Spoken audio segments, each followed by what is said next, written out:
চতিয়াত মুখ্যমন্ত্ৰী ডক্টৰ হিমন্ত বিশ্ব শৰ্মা উদযাপিত হ'ল চতিয়া দিৱস। শোণিতপুৰত আজিৰ দিনটোত মুখ্যমন্ত্ৰী ডক্টৰ হিমন্ত বিশ্ব শৰ্মাই অংশগ্ৰহণ কৰে চতিয়া দিৱস উদযাপন কাৰ্যসূচীত। চতিয়া উচ্চতৰ মাধ্যমিক বিদ্যালয়ৰ খেলপথাৰত আয়োজিত সভাত ভাষণ দি মুখ্যমন্ত্ৰীয়ে চতিয়াবাসীৰ স্বাধীন আন্দোলনৰ ভূমিকা স্মৰণ কৰে। ইয়াৰ পূৰ্বে তেওঁ ঐতিহাসিক চতিয়া থানা পৰিদৰ্শন কৰি শ্বহীদসকলক শ্ৰদ্ধাঞ্জলি জ্ঞাপন কৰে আৰু 5 কোটি টকাৰ এখন পাৰ্কৰ আধাৰশিলা স্থাপন কৰে। লগতে চতিয়াৰ মাধুৰী আহতৰ প্ৰথম মুকলি বিহু প্ৰকল্পৰ বাবে 2 কোটি টকা অনুদান ঘোষণা কৰে। ইফালে জামুগুৰিঘাটত ত্যাগবীৰ হেমবুঢ়া মহাবিদ্যালয়ত নিৰ্মিত ছাত্ৰ নিবাসৰ উদ্বোধন কৰে মুখ্যমন্ত্ৰীয়ে। আপোনালোক সকলোৱে জানে যে 20 আগষ্টৰ দিনটো চতিয়াৰ বাবে নহয় অসমৰ বাবেও এটা অত্যন্ত স্মৰণীয় দিন।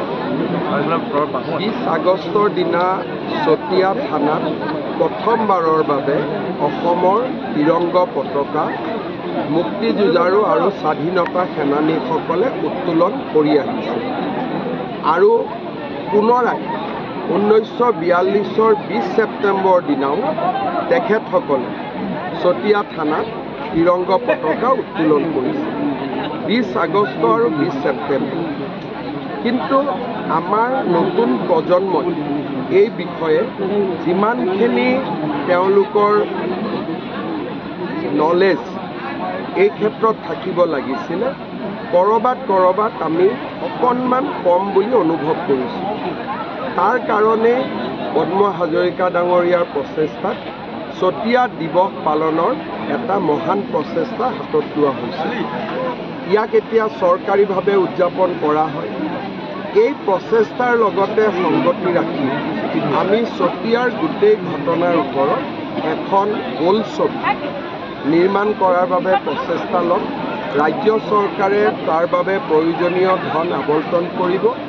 বোলছবিখন চিনেমা হল আৰু ডিজিটেল মাধ্যম এই দুইটাতে যাতে সমৃদ্ধ হয় আৰু ইউটিউব আদিতো থাকে, আমাৰ যাতে নৱপ্ৰজন্মই এই বিষয়ে সদায় সোঁৱৰণ কৰিব পাৰে তাৰ বাবে আমি এই প্ৰচেষ্টা হাতত ল'ম। ইয়াৰ উপৰিও অসমৰ প্ৰথমখন মুকলি বিহু মাধুৰী আহত চতিয়াত হোৱা বুলি এটা আমাৰ জনবিশ্বাস আছে। কেতিয়াবা গোলাঘাটতো এখন বিহুৱে কয় যে আমাৰ ইয়াত প্ৰথম হৈছিল। যি নহওক, যিখনে প্ৰথম যিখনেই দ্বিতীয়, কিন্তু ই আমাৰ এটা প্ৰাচীন ঐতিহ্যক বহন কৰে।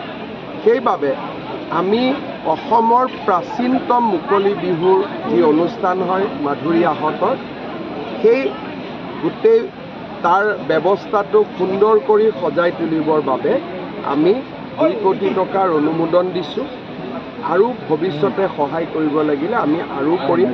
কেইটামান দিন আগতে আমি মূলা গাভৰু মৈদামতো আহিছিলোঁ, তাতো ৰাজ্য চৰকাৰে 40 লাখ টকাৰ বৰঙণি আগবঢ়াইছে।